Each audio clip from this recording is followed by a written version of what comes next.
Olá, pessoal. Bom dia para vocês. Hoje é dia 31 de outubro de 2025. Nós estamos fechando o mês trágico de outubro com essa tragédia que aconteceu lá no Rio de Janeiro.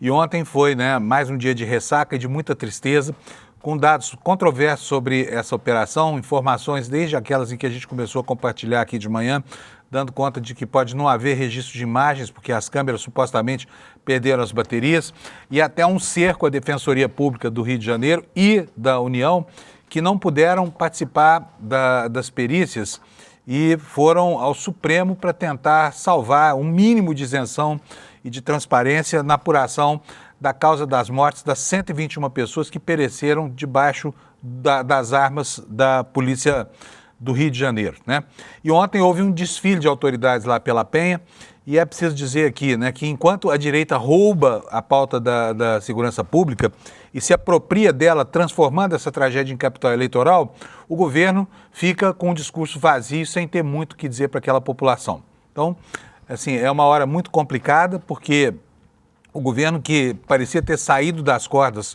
da opinião pública, agora volta à sua posição de defensiva, E não se sabe que repercussão isso vai ter sobre as eleições de 2026, porque tudo isso, não tenho nenhuma dúvida, é parte já do balé visando outubro de 2026. Tudo isso é capital eleitoral, tudo isso vai estar sendo discutido pelo país agora nos próximos meses de uma maneira estigmatizante, inclusive, O fato é que essa tragédia que aconteceu no Rio de Janeiro evidencia que é fundamental, é importantíssimo que os governos agora encontrem uma forma menos letal de lidar com o problema, que enseja, sim, o enfrentamento da violência, mas não dessa forma, matando indiscriminadamente todo mundo porque estava no mesmo lugar, porque tem a mesma cor de pele, que é sempre a cor preta, e porque eventualmente veste roupas camufladas, O saldo da tragédia ainda vai ecoar durante muito tempo e vai ecoar até outubro do ano que vem. Quando nós estivermos terminando outubro daqui a um ano, nesse mesmo mês do ano, nós vamos estar sentindo os efeitos disso que aconteceu lá no Rio de Janeiro, que volta a encantoar o governo federal. Hoje vai sair uma pesquisa Atlas Intel, eu já vi essa pesquisa, ela está embargada, mas o resultado, que eu não posso divulgar aqui, obviamente, é estarrecedor. Dá conta de que pelo menos 7 em cada 10 brasileiros apoia o massacre que aconteceu lá no Rio de Janeiro, E a percepção da violência lá, e especialmente entre moradores de favelas, é muito diferente da percepção da maioria da população. Então esse é o tema do noticiário. Nós temos, então, toda essa discussão política em torno de causas, consequências dessa chacina promovida pelo Cláudio Castro e uma percepção entre a população de que matar bandido realmente é algo que enche os olhos da população, o que é uma pena, Porque se isso resolvesse o problema da segurança pública, o Brasil, que é o país de maior incidência de violência policial do planeta, seria um país absolutamente pacífico. E o que nós temos visto é que quanto mais violência é empregada nas ações policiais, mais violenta se torna a sociedade, mais reativos se tornam os bandidos, Como é que vai fazer face a isso tudo? Eu já vou antecipar aqui para vocês que, eu não sou especialista em segurança pública e apesar dos meus quase 50 anos cobrindo esse avultamento do crime e essa piora de qualidade da segurança pública no Brasil, eu vejo aqui, não sei se você concorda comigo ou não, mas se discorda, pode deixar a sua opinião aqui na nossa área de comentários, porque eu vou ter muito prazer em ler, inclusive as opiniões divergentes. É preciso, fundamentalmente, parar de fornecer soldados para esse exército do tráfico de drogas. E a única maneira de se fazer isso, num país matizado pelo problema das drogas, que é o grande capital do crime organizado, é tirando esse capital da mão do traficante, regularizando a venda, a produção e a venda e a distribuição de drogas no Brasil. Drogas, sim, para uso, como a sociedade usa o álcool, O dia em que isso acontecer, o dinheiro que hoje está na mão do tráfico vem para a economia formal. E aí o governo vai poder fazer campanhas como, por exemplo, a campanha que derrubou em metade o número de fumantes no Brasil e ninguém falou em proibir o tabaco, em 10 anos, nos primeiros 10 anos após a campanha iniciada pelo então ministro José Serra no Ministério da Saúde, houve 50% de redução no tabagismo no Brasil. Não foi preciso criminalizar o tabaco. Não foi preciso criminalizar o tabaco. E metade dos usuários do tabaco, eu inclusive, que era fumante compulsivo, parei de fumar. Então é com essa visão do dia de hoje que a gente vai encerrar a semana aqui.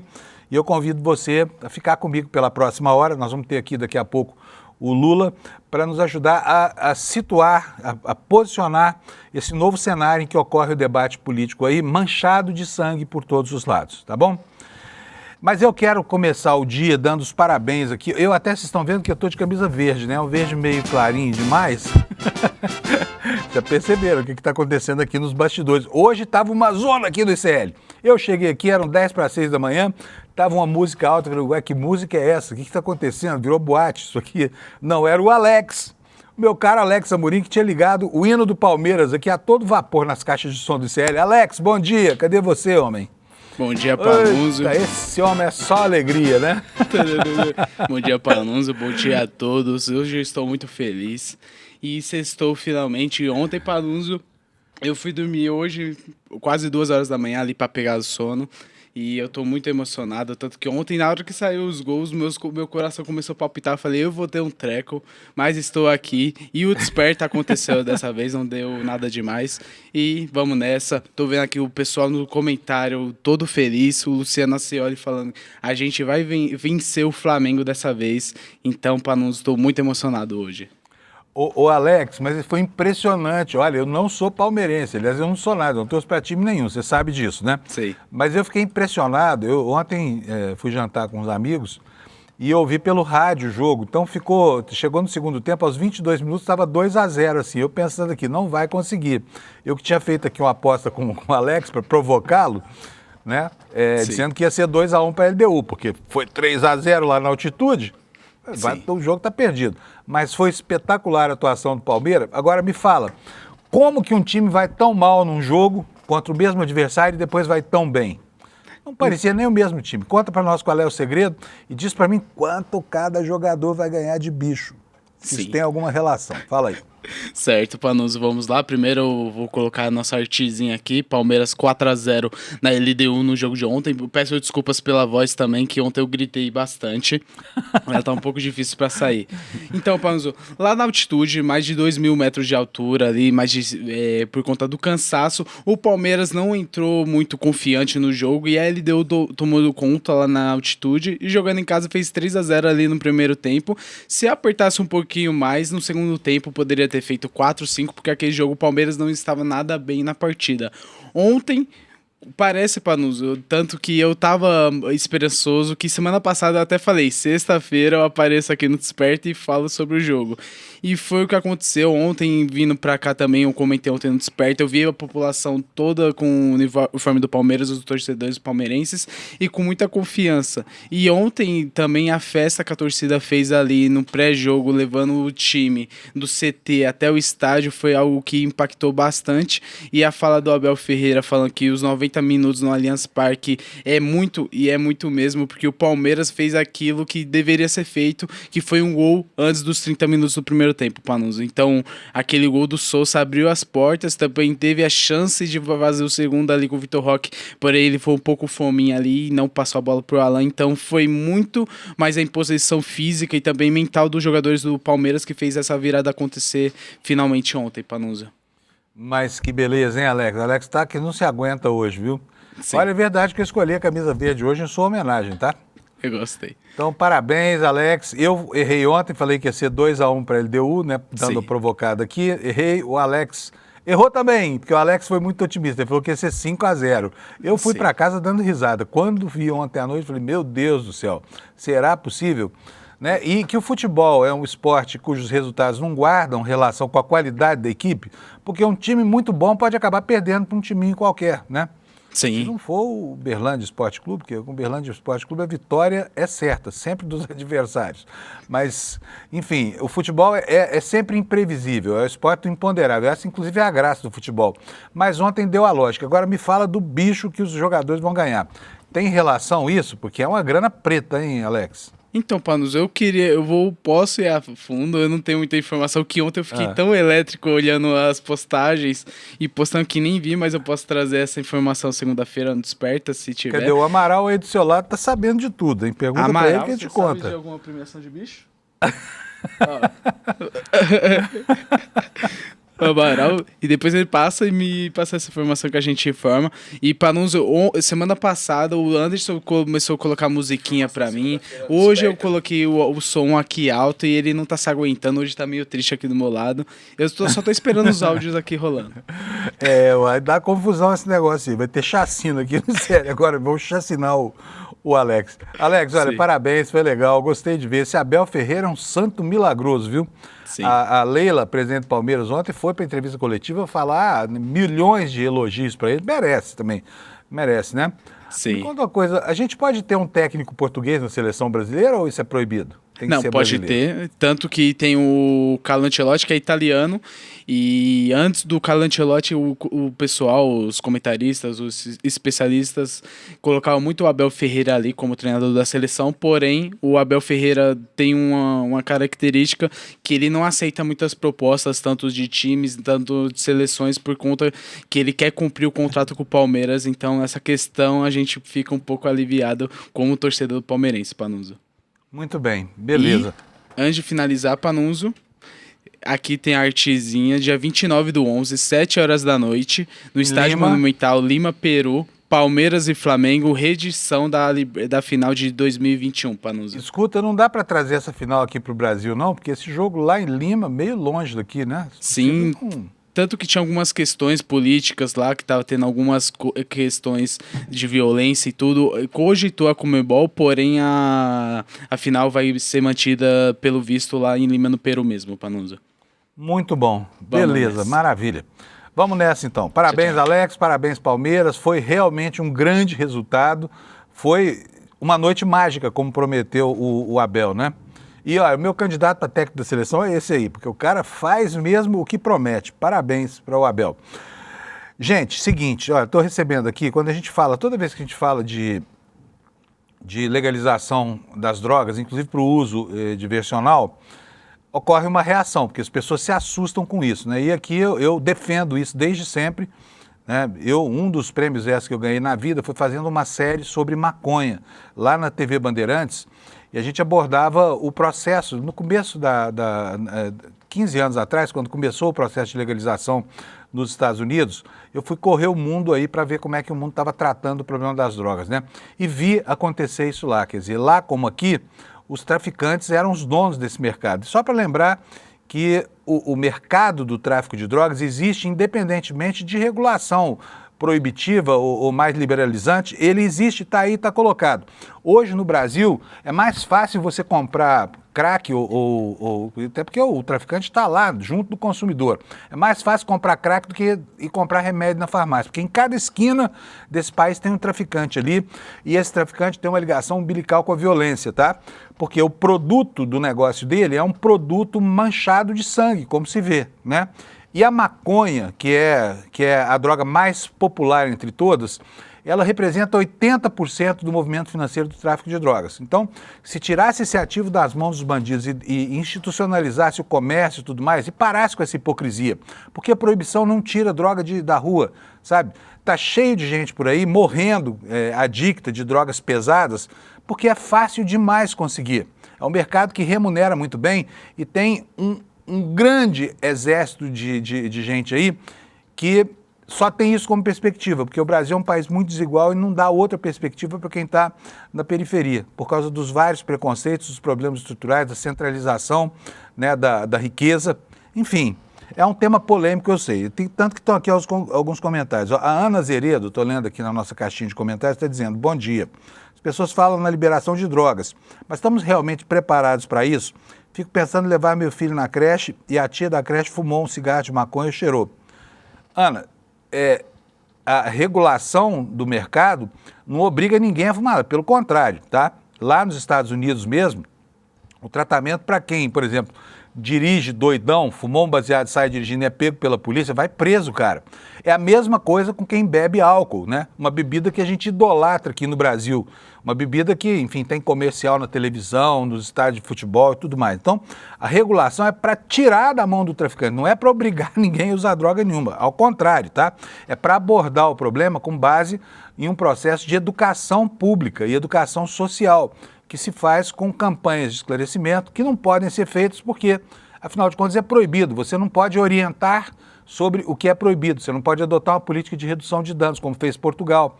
Portugal fez com que as pessoas adictas da heroína, que é uma droga degradante demais, fossem inseridas em um programa de redução de danos e usassem a cannabis, que é a maconha, para tentar vencer os efeitos da dependência pela heroína. E deu super certo, diminuiu também pela metade lá o número de consumidores de heroína. Então, os casos no mundo, e olha, vamos parar de olhar para o nosso umbigo e olhar para fora e ver o que está dando certo por aí no planeta, porque não custa nada fazer essa curadoria, tá? Vamos pegar as soluções que estão funcionando. E aí é super simples de defender a descriminalização das drogas, porque, afinal de contas, mantê-las criminalizadas não passa de uma doentia hipocrisia, tá? E agora nós vamos começar a falar sobre as consequências dessa hipocrisia, que a direita brasileira transformou em capital político. Olha, ontem foi um dia de uma tristeza atroz lá em frente ao IML do Rio de Janeiro, né?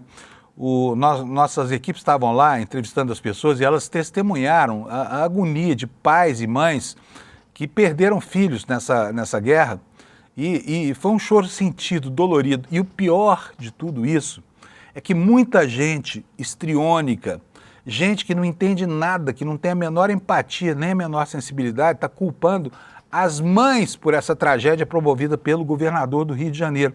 É isso mesmo, está dizendo que as mães falharam no processo de educação dos filhos. Veja que absurdo.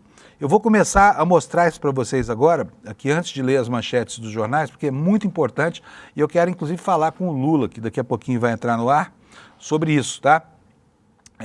Bom, primeiro eu vou fazer o seguinte, vou começar aqui invertendo a ordem dos vídeos, tá bom? Quero mostrar para vocês um vídeo que o governo produziu, está nas redes sociais. Aliás, nem sei se foi o governo que produziu, mas está aí rodando nas redes sociais. É como se fosse o governo justificando que a matança não faz sentido porque existe um mercado de trabalho pronto para repor essa mão de obra dos soldados do tráfico. Vamos assistir esse vídeo, por favor, vídeo operação, Alex. Não é esse não. Em agosto, desmontando um esquema que matar 120 pessoas não adianta nada no combate ao crime. Porque mesmo se forem todos bandidos, amanhã tem outros 120 fazendo trabalho para combater. É isso aí, gente. O argumento que eu acho o argumento técnico. Não adianta matar 120 pessoas, como se admitir a possibilidade de matar fosse, de alguma maneira, resolver o problema. Ainda que se saiba, né, que quem está armado e instruído para essa guerra não vai entregar o fuzil que está portando em troca de um ramalhete de flores, como diz a direita brasileira. Mas a maneira de chegar a essa pessoa e tirá-la dessa condição, né, é que demanda mesmo um trabalho que passa, sim, pela discussão ideológica, né? Mas ontem, lá na porta do IML do Rio, essa cena que você vai ver agora se repetiu dezenas e dezenas de vezes, tá? Pais pasmados pela tristeza, né? Desesperados com o que aconteceu com seus filhos, e aqui eu não estou considerando se a pessoa é culpada ou inocente, se era criminoso, se não era, apenas a informação da perda, muitas vezes uma perda até previsível, né? Já que o crime organizado não permite aos seus soldados envelhecer, eles morrem muito jovens.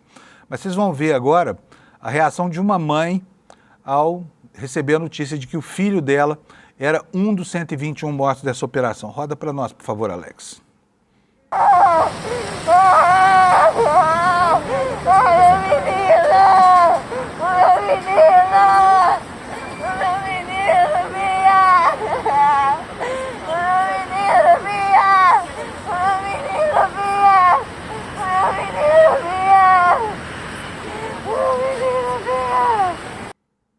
Agora, pensa no desespero dessa mãe. Se ela mora na Penha, uma região periférica, lá no Complexo do Alemão, se o filho dela estava ao alcance da coordenação do tráfico, se servia como soldado, imagina a condição social dessa família, né? Imagina a condição social dessa família. E ontem, o coordenador da Comissão de Direitos Humanos da Câmara Federal, o Rodrigo Mondego, chamou a atenção para uma declaração que partiu de uma mulher, tá? De uma mulher, tá? Quem é essa mulher? É a delegada Andréia Menezes, ela é subsecretária de Perícia Técnica lá no Rio de Janeiro e foi a primeira voz, pasme você, a levantar que a culpa por isso tudo é das mães dessas pessoas que foram assassinadas nessa empreitada do governador do Rio de Janeiro. Roda, por favor, Alex. A delegada disse que isso nunca aconteceria com ela porque ela cuida dos filhos dela. É uma forma de você revitimizar a mãe. Ela está maltratando as mães que estão aqui, independente se tem envolvimento com crime ou não, o filho que faleceu, mas elas estão maltratando pessoas que não cometeram nenhum crime, que estão aqui num momento de dor, né, tentando identificar seus filhos, e ela está deliberadamente maltratando essas famílias para poder revitimizar essas mães, porque na cabeça dela ela culpa essas mães por conta do filho ter envolvimento com crime ou não. Quando a gente ouve isso de uma delegada de polícia, né, dá uma dor no coração. É cortante ouvir uma mulher falar isso, principalmente numa sociedade que em metade das casas periféricas não tem um homem. Elas são as únicas responsáveis pela educação dessas crianças e ganham salários miseráveis trabalhando de faxineiras, de arrumadeiras, enfim, trabalhando na limpeza pública. Sempre são funções que não dão a elas um mínimo de dignidade e elas têm que criar os filhos e esses filhos ficam dependentes de um poder público que não providencia escolas de qualidade, que não faz educação em período integral, que deixa essas crianças ao sabor do traficante, né? Longe da mãe, porque a mãe tem que trabalhar. E aí vem uma mulher com essa falta de empatia completa e fala isso. Agora, pior ainda do que isso, são certos varões aí que vão para as redes sociais para falar bobagens marcadas, como esta que você vai ver agora. Repare só, quando alguém não tem o que dizer, deve ficar calado. E o Mamãe Falei deveria ter aprendido essa lição por causa das múltiplas bobagens que fez em relação a mulheres, tá? E, de novo, ele comete uma heresia em relação ao papel das mulheres, agora atacando as mães dessas pessoas que morreram. Veja só e pasme você também. As mães de organizados, com todo respeito, elas falharam enquanto mães. Vocês vão me desculpar. Eu não sei se foi porque você não soube escolher o seu parceiro, se você escolheu, talvez, o famoso moreno alto com cara de bandido que lhe abandonou, né? Eu não sei, mas você falhou como mãe. E uma coisa que me chama atenção é que na imagem eu não posso mostrar pra vocês. Eu vi muitas mães ali chorando. Eu vi quase nenhum pai. Ou ele abandonou a família, ou ele tá preso, ou você nem sabe quem é o cara. Então, quem sacrificou o teu filho, quem sacrificou quase uma geração inteira de jovens periféricos do Rio de Janeiro, né? Foram vocês, mães, que não souberam escolher os seus parceiros e não souberam criar os seus filhos, com todo o meu respeito. Eu imagino que seu estômago aí deve estar revirado, né? Até peço desculpas por mostrar declarações disparatadas como essa, mas eu preciso lembrar aqui que toda vez que abre a boca para falar sobre o papel da mulher, Mamãe Falei comete uma atrocidade, né? Uma atrocidade. A última dele, que valeu inclusive o castigo que foi aplicado a ele, com perda de mandato e tudo mais, foi uma referência de que as mulheres ucranianas são fáceis porque são pobres, né? Agora ele ataca contra as mães das vítimas dessa empreitada terrorista do governador do estado do Rio de Janeiro. E eu fiquei tão indignado quando vi isso tudo ontem, delegada falando de mães, né? O que as mães dessas crianças têm a ver com isso? As mães são vítimas, né? E elas estão pagando um preço altíssimo. Imagina o que é ver seu filho morrer com tiros de fuzis disparados por policiais assassinos, comandados por um governador assassino como esse Cláudio Castro lá no Rio de Janeiro. Eu vou chamar aqui o Lula Costa Pinto, que está aqui na audiência nossa esperando para entrar. Lula, eu fiquei sinceramente muito indignado com essas declarações no dia de ontem. E a gente que tem um mínimo de respeito pelo papel da mulher e pelas dificuldades, não pode reagir de outra forma, né? A não ser que a gente seja meio psicopata e não tenha nem um pingo de empatia por ninguém numa condição dessas, né? Fábio, sem dúvida é de dar engulhos, né?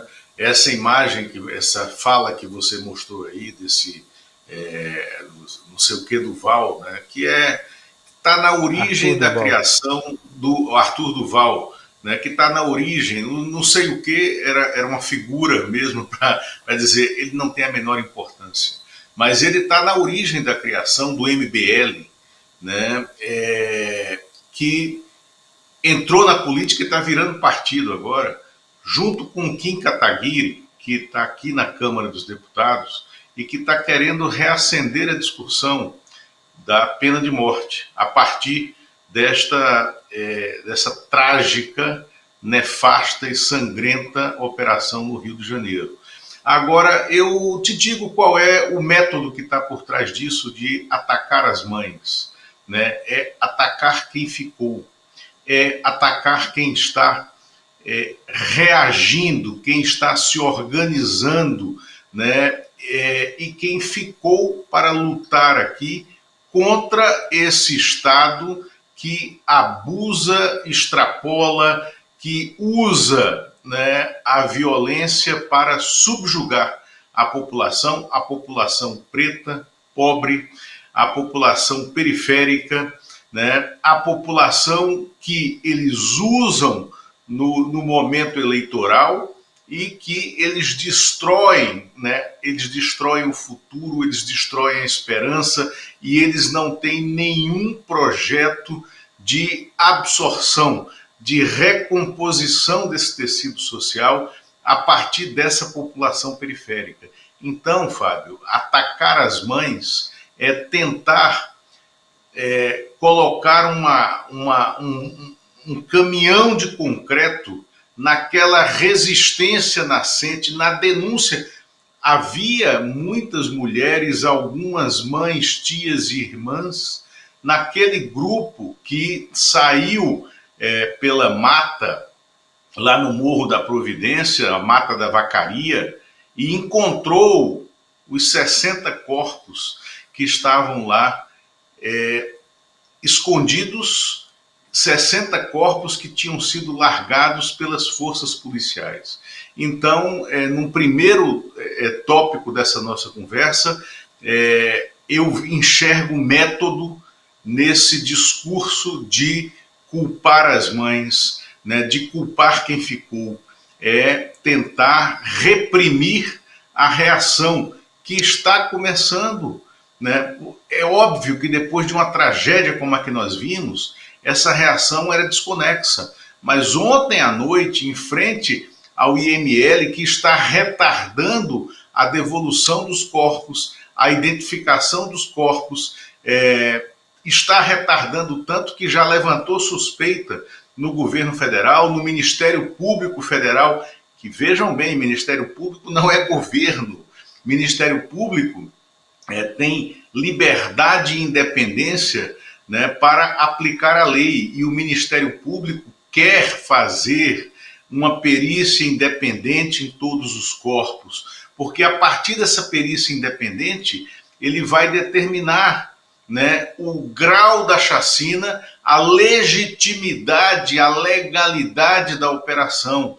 E ontem, as mães, sobretudo, mas as famílias, os familiares, os pais remanescentes, os parentes, os amigos, estavam na frente do IML do Rio de Janeiro quando começaram a ser reprimidos com bombas e gás lacrimogêneo, com estratégias dispersivas, e isso tende a aumentar. Acho que vai atingir um pico no sábado, quando ocorrerão, sobretudo na comunidade da Penha, né, ocorrerão missas e solenidades religiosas em busca de paz, mas também levantando várias questões sobre esse episódio trágico, sangrento, vergonhoso e inadmissível, Fábio. Eu vou falar uma coisa para você. A gente fica sempre na expectativa aqui de que alguém acorde para a gravidade do problema e veja, né, como o Brasil está conflagrado potencialmente. Porque isso aconteceu num recôndito do Rio de Janeiro, uma comunidade que tem 150 mil habitantes, numa comunidade muito maior que tem quase 10 milhões de habitantes.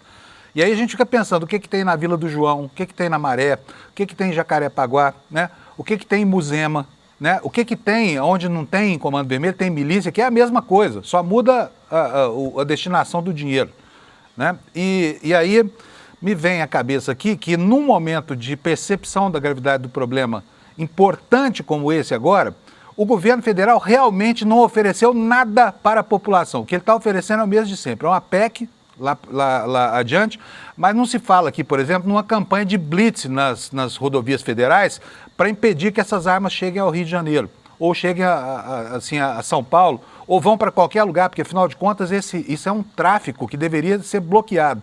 Ninguém fala, por exemplo, na imunidade dos nossos portos, de onde é embarcada a cocaína, por onde as drogas entram e saem. E pouca gente começa a falar agora, e aí o governo federal apresentou um resultado sobre a questão da lavagem do dinheiro, que vai dar no sufocamento econômico da elite do crime organizado. Agora, é muito pouco ainda diante da emergência que o país está percebendo, não é não, Lula? Pouquíssimo. O governo, óbvio, o governo foi surpreendido porque foi uma ação ilegal, absurda, descoordenada para os seus fins, mas com um propósito político óbvio, e vamos falar dele já já, quando a gente falar da semana que vem, que é uma semana será muito tensa e relevante no Rio de Janeiro, na política do Rio de Janeiro e no país. Agora, o governo federal, ele demorou a dar resposta. O presidente Lula foi pego no contrapé do timing, porque enquanto estava acontecendo a barbárie no Rio de Janeiro, imposta pelo governo local, pelo Cláudio Castro, pelo seu aparato de segurança, né, o presidente estava incomunicável no ar, voltando da viagem à Ásia, aonde a agenda era completamente outra, né? E quem ficou aqui, do governo federal, não conseguiu coordenar uma resposta imediata, e aí vai a culpa, vai a conta para uma descoordenação política que ainda existe dentro do Palácio do Planalto, pelas divergências internas e disputa de poder que nós sabemos que existe entre, por exemplo, o Ministério da Casa Civil, o ministro Rui Costa, e o Ministério da Justiça e Segurança Pública, o ministro Ricardo Lewandowski, né, e toda a estrutura que está suportada no Ministério da Justiça e Segurança Pública. Então, essa descoordenação, essa desconexão de informação foi muito responsável pela abulia da resposta do governo federal no dia em que essa tragédia se abateu sobre o Rio de Janeiro, Fábio. Pois é. Bom, agora eu queria duas coisas, Lula. Falar sobre a semana que vem, porque a semana que vem vai ser uma semana importante numa cidade enlutada, que é o Rio de Janeiro. E antes disso, Lula, eu estou vendo aqui a reação, porque eu estou falando aqui que o governo não deu a resposta adequada, e isso é verdade. Não tem ninguém culpando o governo Lula por esse massacre, de jeito nenhum. Agora, o governo federal não tem solução para propor. Essa PEC da segurança, ele não conseguiu mobilizar a base parlamentar para aprovar essa medida, né? Agora o presidente está falando do projeto antifacção. Agora, só iniciativas no campo legislativo talvez não sejam suficientes para uma resposta à altura da dimensão do problema. É a isso que eu estou me referindo, viu, Lula? Então não tem crítica ao Lula por conta dessa tragédia, mas tem uma crítica ao governo federal pela inação, pela falta de capacidade de compreender o ambiente de violência absoluta em que o Brasil está enfiado, sabe? E essa crítica é preciso fazer, porque se não for feito, ninguém vai começar a olhar para o problema com a gravidade que ele tem, viu, Lula? É isso que eu queria colocar aqui para a nossa audiência. O Fábio está culpando Lula pela tragédia. Não, estou culpando Lula, não. Essa tragédia é do Cláudio Castro. Agora, é verdade que o governo federal não age. Está indo a reboque agora e está indo mal. Me causou espécie ver o ministro Lewandowski sem ter o que falar quando o Andrei Meirelles disse que a Polícia Federal tinha conversado com a Polícia Militar do Rio de Janeiro sobre essa operação. O ministro ficou numa situação horrível ali, né, Lula? E, enfim. Agora vamos falar sobre a semana que vem. Rio de Janeiro vai sediar um evento importante, vai ter gente importantíssima lá, chefes de Estado no mundo inteiro, numa cidade conflagrada. E aí, Lula? Bom, na semana que vem, entre a segunda e a quarta-feira, ocorrerão no Rio de Janeiro 3 eventos simultâneos, paralelos, e que terão a presença do presidente Lula, que estará na cidade nos 3 dias, de segunda a quarta. Os eventos são a cúpula dos prefeitos do mundo, né, que é um evento, todos 3, aliás, são eventos pré-COP.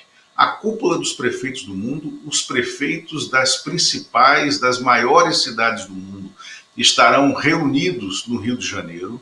Paralelo a ele, ocorrerá o Fórum de Jovens Líderes, de líderes locais, né? Também um evento da pré-COP. E na quarta-feira, esses eventos são organizados pela Bloomberg, pelo Michael Bloomberg, que foi prefeito de Nova York, que é um bilionário americano e que estará presente na cidade junto com outros prefeitos e ex-prefeitos das grandes cidades mundiais, juntos com diplomatas, com ministros de relações exteriores, com chanceleres de outros países, e o príncipe William, né, da coroa britânica, na quarta-feira, entrega um prêmio no Rio de Janeiro, um prêmio climático, criado por ele. Então, o Rio terá um esquema absurdo de segurança.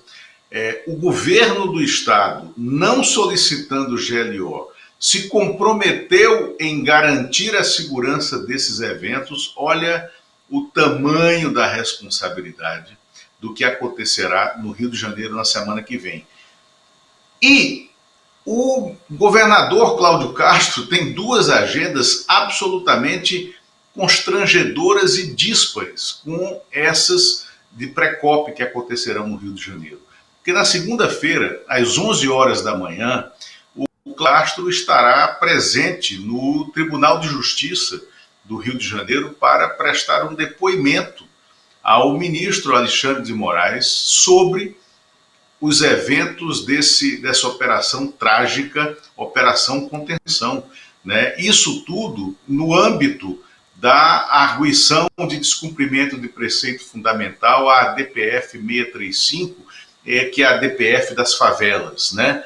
E o ministro Alexandre de Moraes já mandou um ofício para o Cláudio Castro, que deverá depor ao lado do secretário de Segurança, do secretário de Polícia Civil, do secretário de Polícia Militar, né? E depois o ministro Alexandre de Moraes quer ouvir o Procurador-Geral de Justiça, quer ouvir integrantes do Ministério Público do Rio de Janeiro para saber como foi preparada aquela operação, quais eram os instrumentos legais que embasavam aquela carnificina que acabou ocorrendo, qual foi o resultado prático, né, daquela operação, por que não existia rota de fuga para os civis, por que não existia uma estrutura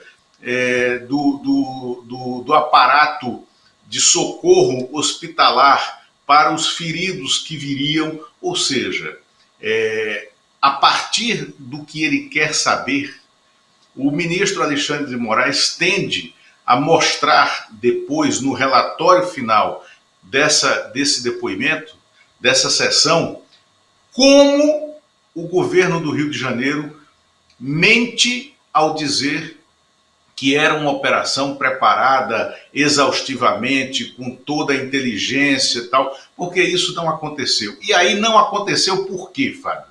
Porque quem era que eles argumentavam que queriam prender? Era o tal do DOCA, né? O Edgar Alves de Andrade, que é o principal comandante do Comando Vermelho. Ele está preso? Não. Ele foi morto? Não. O que é que aconteceu? Ele fugiu.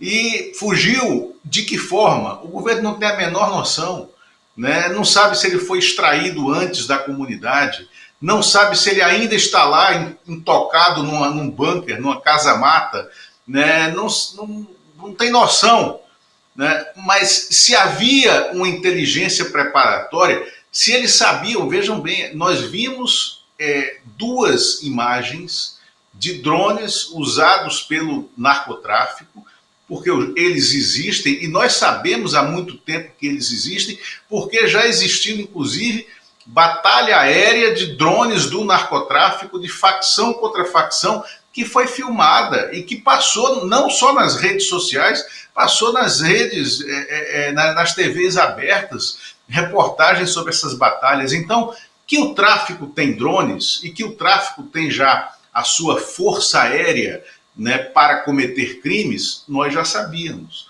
Mas o que a polícia do Rio disse e tenta mostrar é que existia todo um aparato de reação com o uso de drones e a inteligência sabia que eles estavam se articulando com drones. Mas se sabiam, cadê o estouro do bunker, do quartel-general, dos drones a partir da operação que ocorreu? Isso não veio.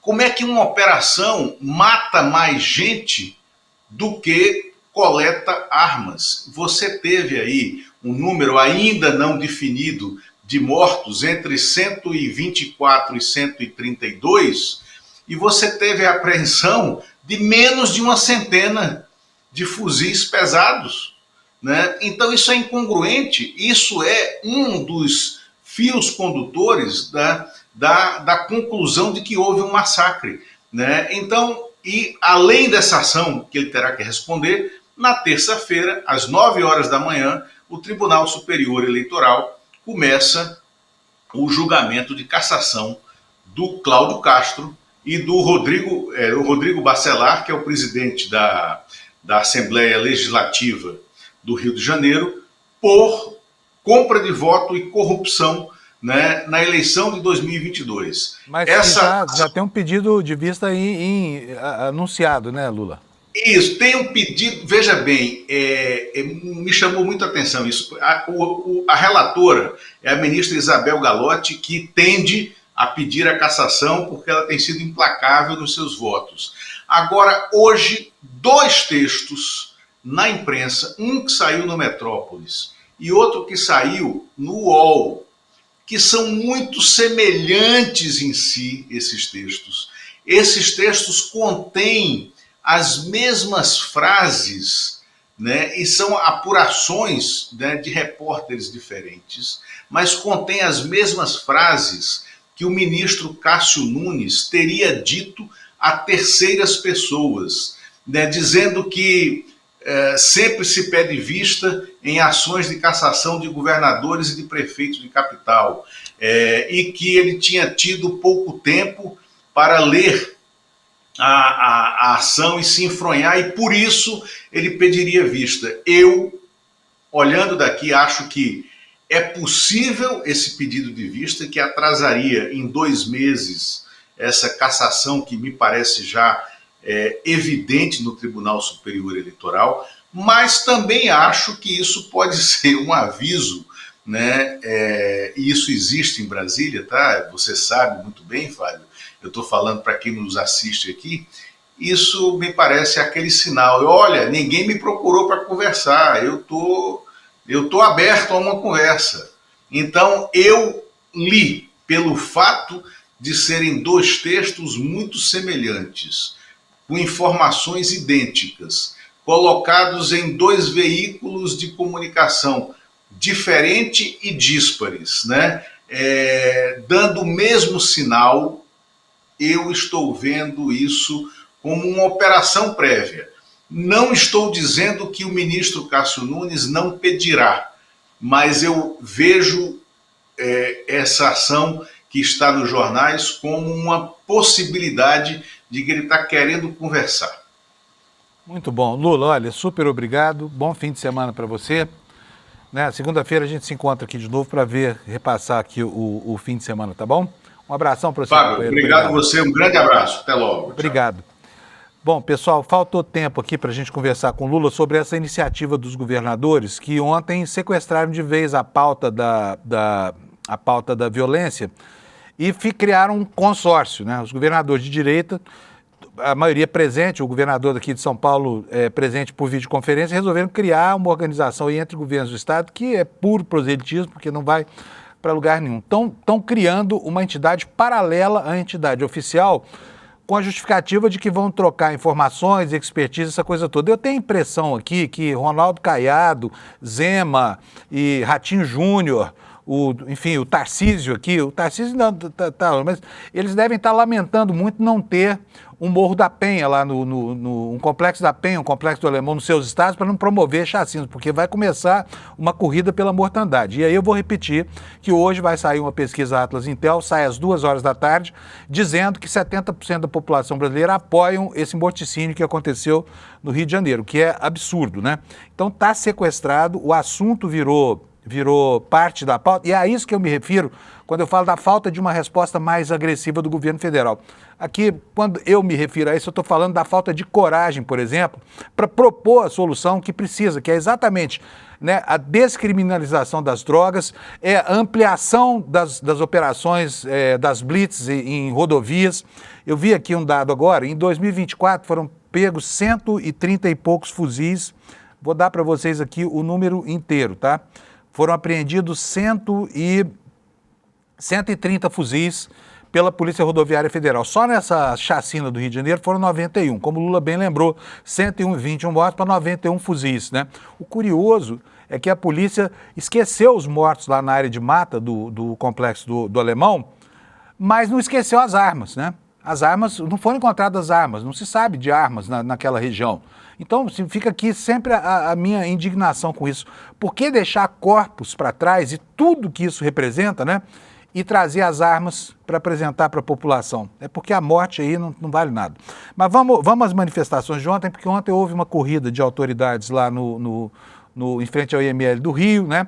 Nós tivemos lá as ministras dos direitos humanos, ministras das mulheres, foi todo mundo lá para, enfim, manifestar a sua solidariedade e propor alternativas àquela população absolutamente entristecida com esse episódio, né? E eu tenho aqui algumas falas, principalmente a fala da Macaé Evaristo, né?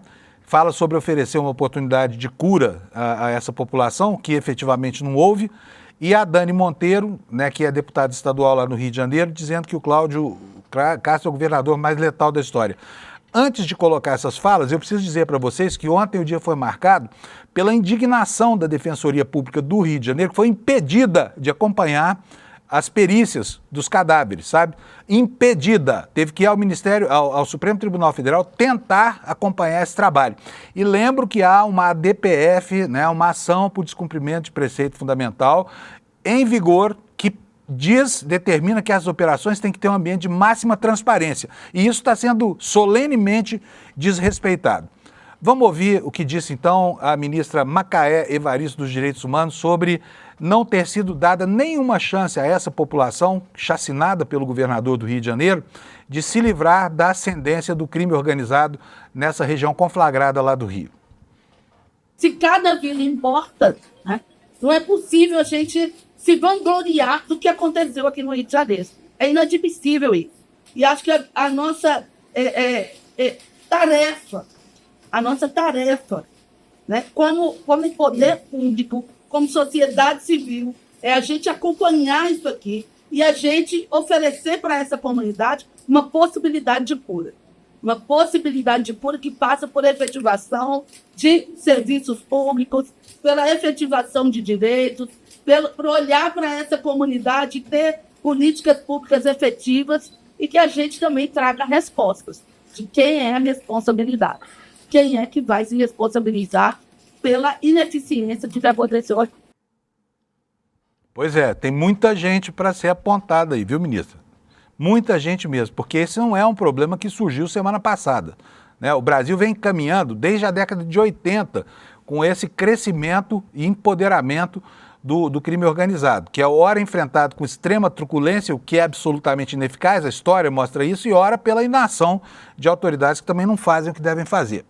E a deputada Dani Monteiro fez as contas, porque a gente está falando aqui que o Cláudio Castro foi o autor da pior chacina da história do Brasil, numa referência só a isso que aconteceu entre a Penha e o Alemão. Mas o histórico de mortes desse cultor do extermínio em massa de negros pobres, ele matou muito mais gente do que isso. Ele é um matador incrível, né? Mais de 800 mortes até agora. Vejam a fala da deputada. O governador Cláudio Castro é responsável por mais de 800 mortes em operações policiais. É o governador mais letal da história.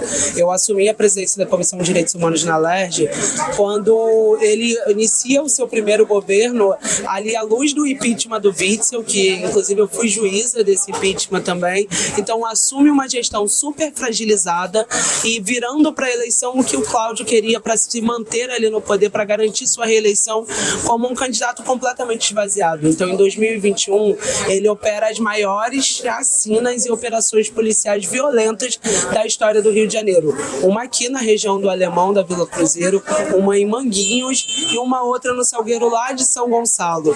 Então essas são as operações mais letais e agora, quando a gente acha que a desgraça não poderia ser maior, na verdade ela se alastra, porque a quantidade de mortos da operação que aconteceu agora 28 de outubro aqui na PI no Alemão, junta todas as 5 primeiras operações.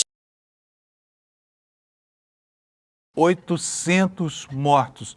Não sei, sinceramente, como é que uma pessoa que tem tantos homicídios nas costas assim, né? Homicídios de gente que muitas vezes não tem nada a ver com o problema, que morreu acidentalmente por tiros disparados por uma polícia extremamente brutal para com a população, que usa a justificativa do combate ao crime organizado como forma de controle social, que é isso o que acontece, né? Mas há empreitadas, enfim, de todas as ordens aí, tentando entender direitinho em que contexto que se deu esse massacre promovido por esse governador terrorista do Rio de Janeiro. Eu vou colocar aqui para vocês uma manchete no site do ICL Notícias. Deputados pedem investigação federal sobre a operação com mais de 120 mortos no Rio de Janeiro. É uma matéria da Agência Brasil que eu passo a ler para vocês um trechinho dela aqui. A Comissão de Direitos Humanos da Câmara dos Deputados vai pedir que uma investigação federal seja aberta para apurar as circunstâncias da mega operação policial que deixou ao menos 121 mortos no Rio de Janeiro. De acordo com o presidente da comissão, Raymond, do PT do Rio, uma perícia independente que não esteja ligada ao governo estadual é necessária para que haja mais transparência. Ele disse o seguinte: nós estamos diante de um crime de Estado. Quem matou esses jovens foi o Estado, independentemente de eles serem comprometidos com a criminalidade ou não. Eles são seres humanos e no Brasil não há pena de morte. Então, o Estado não pode ter todo o processo e fazer todas as averiguações. Nós vamos pedir uma perícia federal.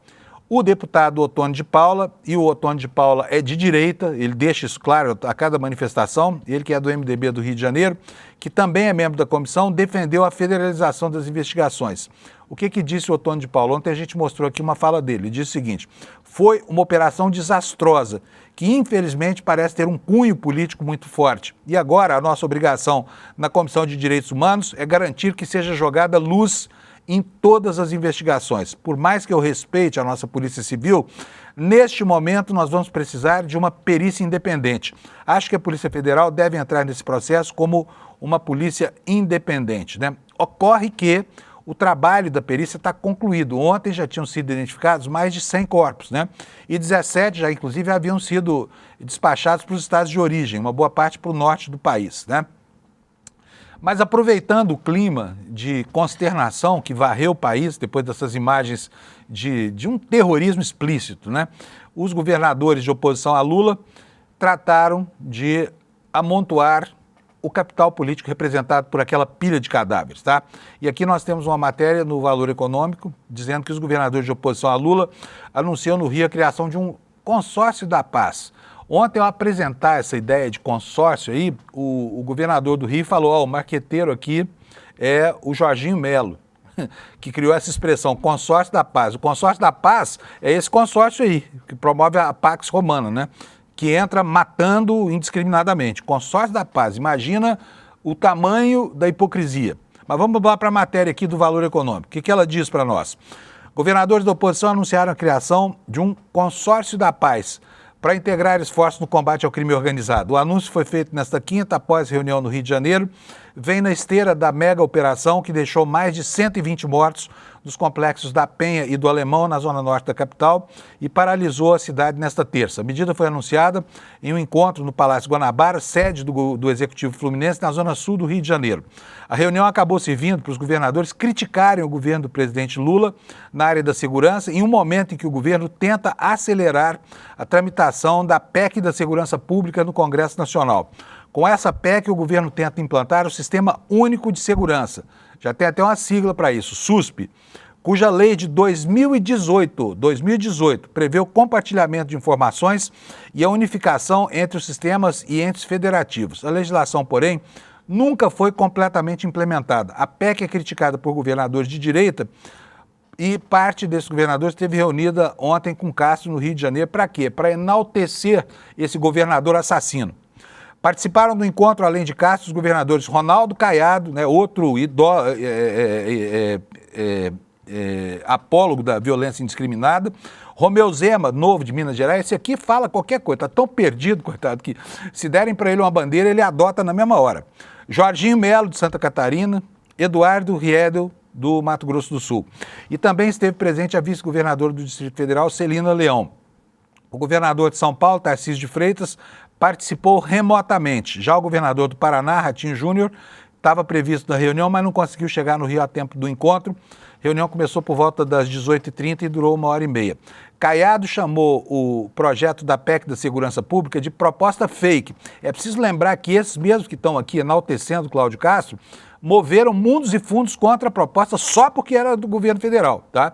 Dizendo que iam perder autonomia, essa coisa. E na hora em que promovem tragédias como essa, diz o seguinte: mas nós estamos tão solitários, o governo federal não nos atende, mesmo quando eles não pedem ajuda, não é verdade? Zema também fez críticas duras, afirmou que Lula tornou o Brasil um paraíso para os bandidos e um inferno para as pessoas de bem. Parece que o governo federal, segundo ele, insiste em não combater a criminalidade, disse o governador de Minas, afirmando: temos um presidente que vai lá fora negociar paz em guerra, mas deixa os brasileiros morrendo. Retórica, pura retórica, né?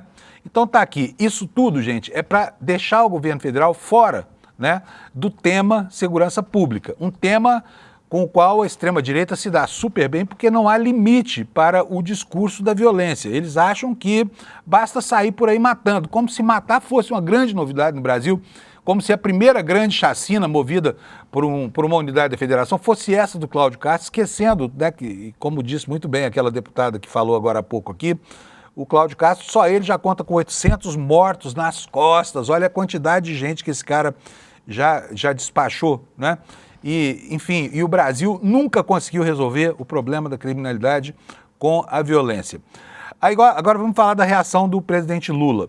O presidente Lula está deixando o ministro da Justiça, o Lewandowski, na frente do problema. É muito difícil, né? Ainda mais porque o Lula falou uma grande bobagem semana retrasada, que ajudou a criar o clima que a extrema-direita pediu para criar com aquela declaração de que traficante é vítima de usuário. Aquilo pegou mal para burro e tenho aqui as minhas desconfianças de que essa operação pode até ter sido precipitada em função do clima que se criou a partir daquela declaração, com Cláudio Castro oportunisticamente se aproveitando, né, de um fato político de natureza eleitoral para tocar o terror lá no Rio de Janeiro. Mas vamos aqui para a matéria do Valor. Após a tal mega operação, que eu aqui chamo de mega chacina do Rio de Janeiro, o presidente Lula pediu para o governo acelerar as discussões sobre o projeto de lei antifacção para enviá-lo ao Congresso Nacional. Nesta sexta-feira, 31, o presidente deve se reunir com a cúpula do governo para discutir a matéria e definir se o encaminhamento ao parlamento deve ser feito mesmo nesta sexta-feira. O texto foi elaborado pelo Ministério da Justiça e logo após a operação policial no Rio, foi enviado para a Casa Civil, onde se encontra atualmente. Apesar da celeridade pedida por Lula a seus auxiliares, a ordem é que o governo tenha, acima de tudo, cautela em relação ao tema. Isso porque a segurança pública é vista como o calcanhar de Aquiles da esquerda e o presidente quer ter conhecimento sobre os detalhes do projeto. Mesmo que não seja enviado ao Congresso hoje, sexta-feira, esse texto deve ser encaminhado logo, segundo fontes, né? Esse projeto estabelece a tipificação penal para organização criminosa qualificada e passa a considerar o crime como hediondo com o início de cumprimento de pena já em regime fechado. Anteriormente chamada de Lei Antimáfia, a proposta definia também o endurecimento das penas para líderes de facções, criando o Banco Nacional de Organizações Criminosas, que define características e padrões dos faccionados. Aí eu me pergunto aqui, o Brasil tem várias iniciativas nesse sentido. Me pergunto por que nenhuma delas, nenhum cadastro de desaparecidos, cadastro de pedófilos, cadastro de não sei o quê, por que os estados brasileiros não preenchem esses cadastros? Por que sabotam a centralização dos dados do governo federal? Tá? E com essa questão eu deixo vocês nessa sexta-feira para refletirem durante o fim de semana. Eu preciso dizer, olha, o Eduardo Moreira voltou da China agora, gente, trazendo um monte de coisas na bagagem para a gente, tá? Principalmente sobre gestão e inovação, tá? E ele vai dar uma aula online no dia 2 de novembro, como você está vendo aqui no meu telão, no domingo, né? Domingo é dia 2, é agora, tá? Então, se você quiser saber das novidades sobre técnicas de gerenciamento, de administração, sobre como o governo administra, né, o desenvolvimento da China, não perca essa aula que parte da experiência in loco do Eduardo lá na China, tá bom? Então, dia 2 de novembro, 8 horas da noite, e você vai aqui, olha, no icl.com.br/China e deixa lá a sua inscrição, tá? Para bater um papo com o Eduardo, vamos saber dele o que foi que ele viu de lá, que ele voltou tão encantado com a China, tá? Coisas que você pode aproveitar para a sua vida comercial, para a sua vida empresarial. Gente, bom fim de semana para vocês, esperando que seja um fim de semana de paz, né? Apesar de que não há paz possível no rescaldo desse episódio lá, dessa chacina do governador Cláudio Castro. Mas a gente se encontra aqui segunda-feira às 7 horas da manhã, tá bom? Um abraço para você, muito obrigado pela sua audiência. Fala, turma! Faltam só 2 dias para a aula que eu preparei para vocês sobre as lições empresariais da China. Vai ser nesse domingo às 8 horas da noite. Vocês vão, assim, ficar muito impressionados com todas as coisas que eu ouvi, né, lá, que eu pude observar e principalmente como isso pode ser aplicado nas empresas de vocês, nas vidas de vocês. Se vocês já estão inscritos, domingão, 8 horas da noite, a gente tá junto.